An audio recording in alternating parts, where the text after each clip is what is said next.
And if you are thinking that you're gonna dress up so that when your idols see you, mabighani sila, chances are they actually wouldn't see you. Yeah. I mean, I've been on the stage many times. I don't see you. Become people there parang complain. Parang, how come you don't allow us to shoot? Because it's up to them. Example, when you pay the movie, you went to the theater, or you went to the play, you are watching the play in the stage, and you're recording it, and then parang, they have a right to say, don't shoot. Binili niyo yung ticket para manood ng show, pero hindi niyo naman binili yung buong show. 사랑해요 mahal 보고 싶어 aking sinta 안아줘 뽀뽀해줘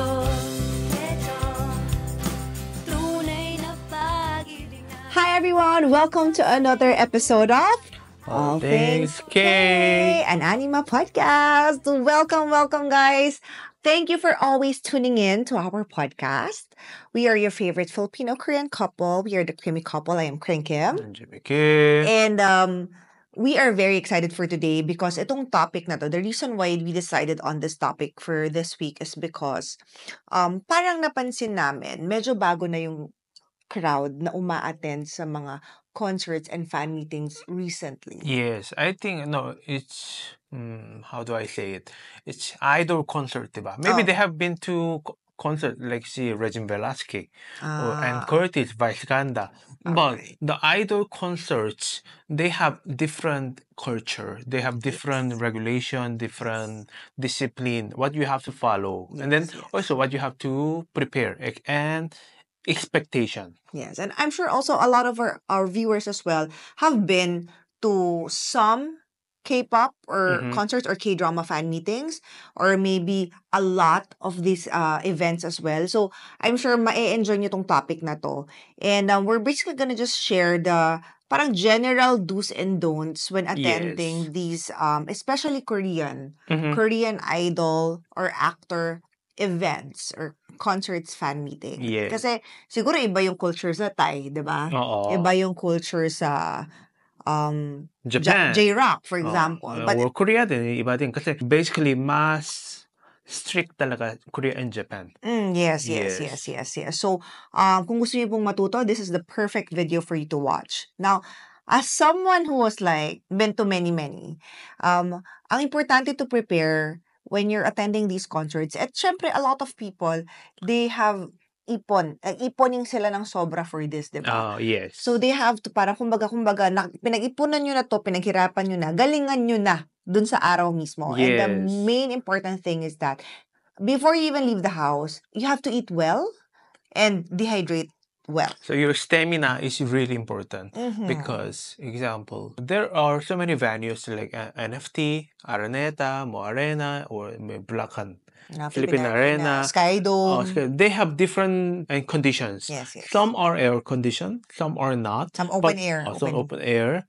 Some pila, you have to pila sa labas or sa loob. So it doesn't, you don't know what's gonna happen. So what you have to prepare is your body. That's the pinaka-important. Right. So you have to eat well. You have to drink water a lot. Yes. And especially pag kunyari may mga summer, no? Pag yung alam mo lang ng open air, very important kasi a lot of these venues don't even allow yung mga water bottles or mga tumblers inside. Pwede kang bumili, but sometimes mahaba yung pila, di ba? So parang airport, di ba? Yes, correct. So that's very, very important that you guys are, kumbaga, maganda yung kondisyon ng katawan nyo. Lalo na, nakatulog kayo ng maayos. Yes. Kasi mahirap din naman pagpuyat or anything, may sakit. And then, of course, apart from, it's one of the preparations. The other part of the preparation is, you should wear comfy clothes. Very comfortable clothes and shoes. Now, because you're gonna stand up. Maybe it depends. Even though you bought the seated, but you have to pila pa rin eh. Diba? For the verification, waiting for the paso. So you still have to stand up.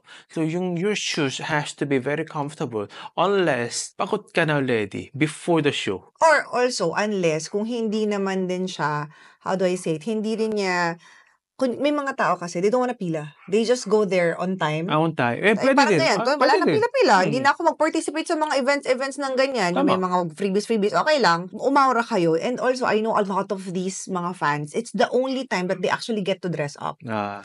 Gets mo ba? Parang they think it's an event for it's them. an event for them. Kasi parang it's their party holiday. Okay. Pero I totally understand you guys and I support that. Gusto nyo mag-bridesmaid, go. Gusto nyo mag-costume, go. Pero just so you know, I've seen so many concert attendees. Literal, in the middle of the concert, hindi na ako magne-name ng anong concerts to, pero ang dami kasi. Alam mo, in the middle, they're on the floor, tapos wala silang sapatos, nakaupo lang sila. Kasi yung shoes nila ganyan kataas, oh. Regret sila eh.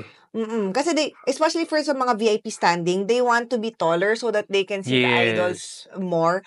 Pero ang ending, especially if the shoes are parang hindi naman ganun ka stable or ka-comfy, ang ending nito, magkakaroon kayo ng parang discomfort sa paa nyo. And then, not hindi only nyo ma-enjoy. So, even the damit has to be something comfortable. If not, parang it's too masikip. If you wear too many jackets, sobrang init, you have to bring it whole day. And then it's on an additional pagod yan. Before the show. I mean, and then once you enter the venue, that's, even though it's the air condition, but so many people are breathing inside, di ba? So it's gonna be like parang kulang yung hangin, kulang yung air. So it's gonna be hard to breathe. So you have to expect for those. And if you are thinking that you're gonna dress up so that when your idols see you, mabighani sila, chances are they actually wouldn't see you. Yeah. I mean, I've been on the stage many times. I don't see you. Because yung The mga lights, idols, kasi naman they don't. kasi yung sobrang malakas ng ilaw, parang ganun, parang ilaw here, di ba? Sobrang malakas. So like parang from the stage, when they see the baba, you're just like that. Yes, ulo, ganyan. So parang it's better that you prioritize your health, prioritize your well-being, kesa yung tipong aura-aura kayo pero hindi naman din kayo nag-enjoy sa dulo. Yes. And also, in part of the preparation, of going to these FMs and concerts is that kailangan okay yung battery. Alam mo yun, yung parang naka-charge kayo ng battery. Kung allowed dun sa venue ng power bank, kahit maliit lang, magdala kayo. But some they don't. Some they don't or bawal yung malaki, yung malalaki yung ganyan. Now why? It's not really to encourage you guys to shoot, to film. Of course, kung pwede naman, but why not? Depende sa venue din. Management of the artist. So parang some people there parang complain. Parang how come you don't allow us to shoot? Because it's up to them. Yes. It's because example, parang they okay, we are planning to make a Blu-ray about this concert in the world tour. And example is just example same like para when you pay the movie, you went to the theater or you went to the play, you are watching the play in the stage, you're recording it, and then para they have a right to say don't shoot. Yes, but we'll talk about that later pa. More detail as to why. But the reason why you need ample battery is pag natapos yung minsan kasi talaga guys, sobrang daming tao sa concert lalo pag sobrang laki yung venue. Nagkakawalaan kayo. And they expect mo parang sometimes walang signal. Yun kasi din. So many people. Yun din. Basta nagkakawalaan kayo ng mga kaibigan mo, hindi alam ng mga magulang mo kung nasan ka when they have to pick you up, etc. So those are like your phone life battery is very, very important for your own safety na din, for your own sanity. And that's just a preparation of going to the concert. Before the show, Before the venue pa yan, right? So we have a lot more to talk about kapag nasa venue na kayo. And see you in a bit. So, depende actually sa kung anong concert. Kasi as far as I know, yung pulp tickets, ano na sila, diba? Yung QR na lang. But some other, and especially siguro mga couple of years ago, parang Ticketnet or SM tickets, may physical ticket pa rin kasi siya. You need to bring physical tickets like a movie theater. Yes, diba? Yes. Now, if ever maka-encounter kayo yan, guys, please, huwag niyong wawalain. Kaya na nga. Kasi hindi talaga siya papalitan. For example, parang you're in the airport, you lost the ticket. It's something around. So you really have to keep it. Parang you just keep it below your socks, put it in the shoes, or parang something very, you will never lose it. Yes. Parang put it in your wallet, panty. Wallet. Maybe wallet they can be loose eh. Well, Gets mo? So like parang Yeah. something very safety area, that's where you have to keep your ticket. I remember many years ago, somebody emailed, parang sent a parang message dun sa group namin because we were organizing this event. Ang sabi nila, umulan daw, tinangay daw ng baha yung So ticket. basa. No, as in, So it's going, nag-aganon yung so parang, we cannot, pero for the wala. organizer or promoter side, how can I believe Verify, you? Or how can I oo. parang verify? Correct, So correct, it's correct. gonna be hassle talaga for the buyer and seller both. Correct. And speaking of what we were saying na kahit nasa wallet, pwede siyang mawala. Very important, guys. And please lang, this is really, I beg of you, please be careful with your things. And we were just talking about tama. like yung So many, every concert, it's happening now. every Every concert, someone is gonna lose their cell phone. wallet, Yeah. buong bag, passport, even yung mga tao, they lose their passport. Because there are parang gangsters. They're the group. Na, They hindi, know, ano matawag ito? Sindikato. they know ang dami tao dito today. And may pera sila. So they go there to steal your things. And just so you know, guys, hindi liability ng promoter yan. Oh, or it's ng your problem. organizer. Oh, it's Para your sa simbahan. Pag nawalan ka ng gamit sa simbahan, hindi naman, ano yun ng church yan na, sila papalitan nila or what.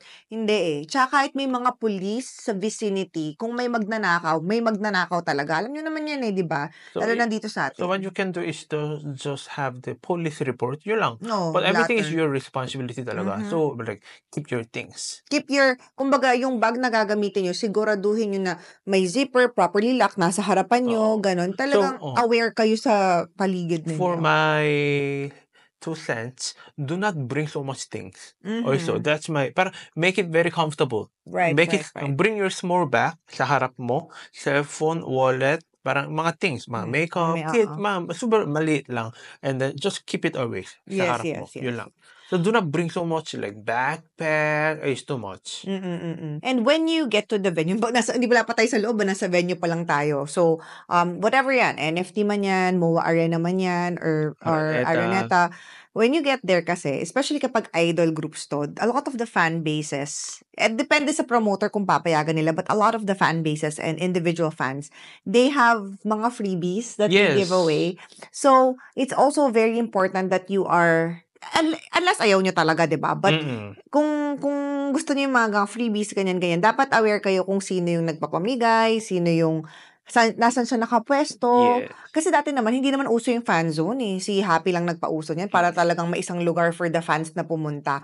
But before, kumbaga magpo-post lang sa Facebook or sa Twitter or Instagram yung fan base na at nandito kami sa area from this time to this time, we're gonna give away, let's say, 100 pieces of cup sleeves or mga the banners, stickers. So try to avail it and then just appreciate to them. Like parang kasi normally they give away for free eh. Right.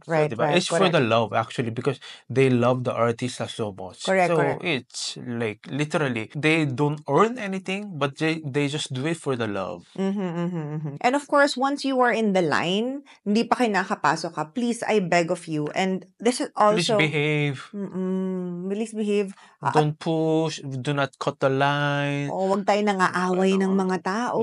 Parang, parang you in a sense, somewhat, when you're there, you represent your fandom, you represent your fandom. So, ayaw mo na maisipin mo, ang balahura naman ng mga ganyan, diba? Kasi may mga tao talaga na parang nagsisigawan. Depende rin talaga sa situation. Pero basta may mga toxic din sa pila. So, wag tayong maging ganon. And try to behave para fun lang, diba? Just follow the disciplines. What they ask you to do it, just follow it. Yun lang. And then, pag may usually, pag before pumasok, may mga nagro-room dyan, nagsishoot, ganyan. So, kung hindi naman kayo mahiyain, please make sure na, alam mo, mag-participate kayo, mag-hi kayo, sumali kayo sa mga games if you would like. And be very, very also, sometimes it gets very frustrating when you're in the line. Kasi mainit. Maybe it could be open area. So medyo, that's the time you have to bring your water. Yes. It can be very frustrating, but let's also always think about, respecting the volunteers, respecting the people ng production respecting this. Alam mo yun, kumbaga sometimes it gets really frustrating, pero isipin nyo na lang na sila rin naman nandoon sa kalagayan nyo, Tama. 'di ba? So, wag kayong naninigaw, nang mamata, alam mo yon ganyan. So, another thing is that I know being on time is good, but sometimes people tend to be super Super early. okay. Super Or early. super late Or din. super late. Oo. Diba? Yung super late, Super wala kang late, magawa doon walang talaga. gawa talaga kasi sa traffic, may ulan, may something. Pero yung super early, sometimes kasi, when you're there super early, tapos, especially pag hindi sa mall, kumbaga nasa labas ka lang, kasi hindi naman lahat ng venue may mall sa tabi or anything. Yung ang aga-aga nasa labas ka lang. Sabi naman sa ticket, ang ticket open gates open at 5. Tapos andun ka na ng 10 a.m. Anong gagawin mo doon? Kaya na nga. Especially Team Labas, actually. Team Labas, parang you were there 10 a.m. hanggang after the show. Like parang, okay. And a lot of the Team Labas kasi naghihintay sila ng biyaya. Maybe that the producers are gonna give tickets, ganyan. Pero, but it's not, I really don't, it's up to you. It's up to you, actually. It's really I up to you. respect you, but for me, I don't really recommend. Encourage it. Parang, I mean, at the end of the day, it's your life. Pero sometimes kasi yung mga, may mga na-experience ako, totoo, like from experience to guys, may mga Team Labas na nag-e-expect na sila. Especially if yung show naman is hindi sold out. Tapos naka-aura na sila. Sabi ko, ba't may mga tao sa labas na sobrang naka-get up na sila? Tapos, nasa labas sila. Anong ginagawa nila doon? So, expect sila libreng ticket? Yes. Okay. So, That's too much. Because it also feels like entitlement pag ganun. Kaya nga, parang as a promoter, we have to respect the people who bought the ticket. Yes. Also. I mean, if I give you for free, what's gonna be the next? You're gonna wait for it again sa labas. And that's what happened, That's why. So like, parang it's not really good culture for me. Yes, right. I agree. But more to talk about, especially pag pumasok na tayo sa loob ng concert hall. So, abangan niyo yan. So once again, galing na tayo sa preparation from the house and dun sa pila sa outside the venue, and now, pagpasok ng venue, ano ba yung mga dapat na gawin nila do's and don'ts? And once again, remind lang namin, the reason why we are doing this podcast, this video, is because, especially in Pyeongusok, sobrang daming first-timers, sobrang dami. And of course, today, concert ng BINI. Kaya na nga, so BINI, mga 3 days, di ba? Ang dami rin first-timers, lalo na yung mga P-pop fans, di ba? So, watch this video and then you have to expect what's gonna happen, and then you have to prepare what you bring and then what you don't need to bring. Correct. Now, once you go inside, syempre, alam mo, depende, gaya na sabi mo, depende kasi yan sa artist management. Yes. Some artists allow recording, some artists don't allow recording. But you have to respect them. Wow. But if you don't like it, don't buy the tickets. Yeah. Pumunta kaya kayong Japan, try nyo kaya mag-record. Kaya na nga, so if you go to Korea, parang once you're shooting, say, labas po. Ako, napalabas ako sa Korea. And then you cannot go in anymore. Yes. Napalabas ako sa Korea. Honestly, like lesson learned from me. Napalabas ako sa Korea in one of the concerts, like 2011 pa yun. Hindi ko man talaga alam. Kasi nga sa Philippines, di ba, ano lang tayo, talaga namang labasan lang tayo ng phone. Kaya na nga. So anyway, okay lang naman maglabas ng phone, basta wag lang kayong nakakaharang sa ibang tao sa likod. And then for me also, as a matanda, maybe as a matanda, just keep it with your eyes. But you don't have to record it. Kasi once you go back home, when you go back in the search SNS, there are so many people are gonna record it. You don't have to do it. You just listen the music and then listen what he is saying and then watch them through your eyes, not through your cell phone. Right. That's super sayang pera for me talaga. Naisip ko nga sometimes I think na parang, do these people kaya when they record, especially if their phones naman are not super zoom in or whatever, do they... Kaya nga, once you bring it, after 1 week, walang space. You're gonna delete naman Unless they do it for content creation. Oo. That one, okay, I understand. Okay, I understand that. For me, so please watch it with your eyes. And please enjoy. Also, when you record it, huwag tayong nakakaharang sa ibang tao. Kasi kung ako yan, susuntokin ko yung cellphone mo. Kaya na nga. I mean, I wouldn't be sure, we don't, violence pero, syempre, diba, hello, huwag tayong dyan. At hindi lang cellphone. Meron talagang mga taong nagdadala ng malalaking camera. Oo, and then also mga iPad, mga tablet. Ay, yung iPad talaga bawal talaga Sobrang yun. bawal As in, kasi. bawal talaga So, yun. do not bring the big camera. Parang, are you a home ma? Are you a home master? Hindi kaya, di ba? Pero speaking of home, di ba? Karamihan kasi ng home masters are not Filipinos, right? Oo. So, there's many instances where, ang bastos kasi nila. Kaya na nga. Yung mga home, hindi ko alam kung bakit ganun sila. Like, wala silang manners eh. So, to the point na there was a time na nakipagsuntukan na sila yung mga Pinoy sa kanila. And ako naman, for me, I don't condone violence. Pero good for the Filipinos, for defending our rights. So, if something happens, just call the guard. Call the or guard. a bouncer. Para mapalabas. So, you don't have to fight with them. So, yun lang. So, kailangan nyo isumbong talaga. Just follow the do's. And then, don't do what they don't ask you to do it. And please, utang na loob, huwag tayo mag-live stream. Utang na loob. That is the pinaka-worst for me talaga. You are stealing their copywriting. Parang you're recording the whole movie in the theater. Correct. You're recording whole play in the theater. Correct. What's the difference? It's just same. Hindi, tsaka iniisip ko anong purpose ng pag-live stream?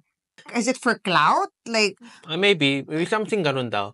Okay, if you wanna watch the whole live streaming, pay me. I give you the link. Para something ganun daw. Pero may mga mag-upload naman yan after eh. Hindi ko alam. Diba? Parang Pero feeling ko iba clout na lang yan talaga na para magkaroon ng daming followers or something. If so, you really love your artist, never do it talaga. Yes, please. As respect to everyone as well who paid for the experience na may mag-upload niyan, guys. So, wag tayong nangunguna tayo. Bida-bida ka ba? Yes. So, there. And then, of course, once you're inside also, alam nyo naman, yung usual na bawal sa airport, yung mga knife, anything na makakasakit ng ibang tao, like of course bawal ang baril, A weapon. Alam mo na, basically, diba, you guys are not so bata anymore. Yes.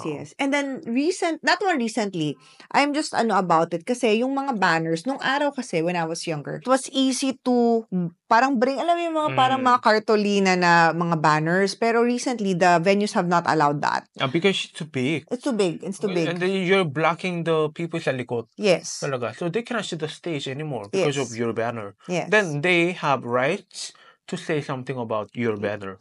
Siguro first time nyo, guys, don't even think of bringing fan gifts. Okay na nga.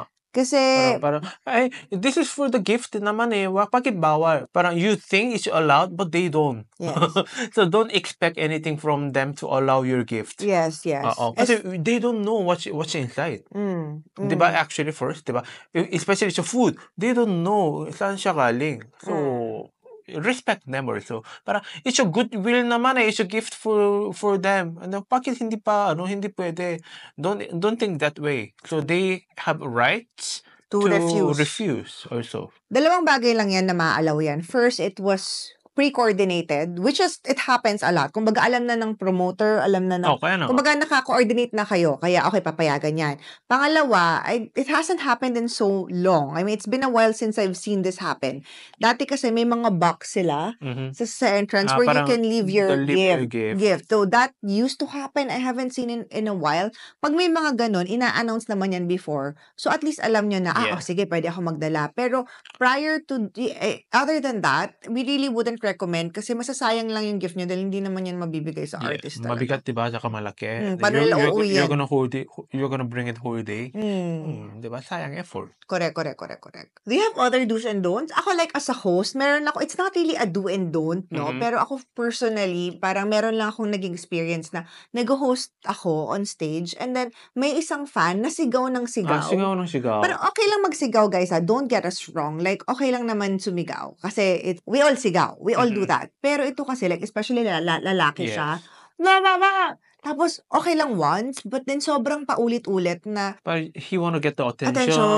Attention. Parang, don't be parang bida-bida. Wag na. Parang because of your behavior, the artist can be like parang... uncomfortable.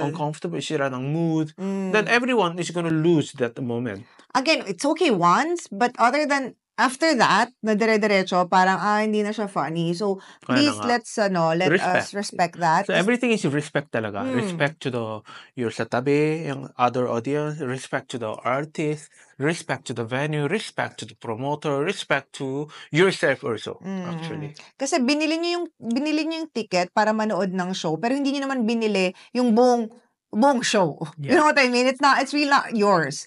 So, as long as you guys are happy, as long as the artist is, as long as everyone's happy and cool, it's okay. Pero, the reason why we're also doing this is to teach people like, may mga possibility na may inconvenience tayo sa ibang tao without us knowing. So, it's very important. Especially, guys, if you're new to this whole K event, K idol, or even the local artist. So, and then also, yung first experience is the pinaka-important talaga. Yes, so, yes. Parang we don't want to ruin your experience. So, we want to give you the tips para how to enjoy your first fan meet or concerts, etc. Right. Yes. And we hope that you enjoyed and learned a lot from this podcast. If you have any experience, anything that you'd like to share with us, alam ko yung mga concert goers dyan, marami kayong experiences ng mga gaganda at hindi maganda from so comment below, what was your best experience? What was your worst experience? Yes. And also, please tune in to our live streams and my social media accounts. Please follow me, Kringkim, Instagram, on YouTube, on Facebook, kringkim.ph, on TikTok, and of course, Krim Millionaires, our community on Facebook. Kasi guys, halos every week, we're giving away K-pop or K-event concert tickets. Yes. And we're not just pati Bini. Yeah. We give away tickets and kung gusto niyo pong mabiyayaan, maging part mo kayo ng Team Biyaya. Nasa description below on how you can be part of our community. And Thank you for watching our video and then stay tuned for next week. Yes. And we'll see you guys again, not just here on All Things K by Anima Podcast, which is uploaded every Friday on Spotify and a couple of days later here on YouTube. But we'll also see you on the live events. Yeah. Especially by Pulp Live World. So thank you so much, guys. To see you and we love you. 감사합니다. Bye. Bye.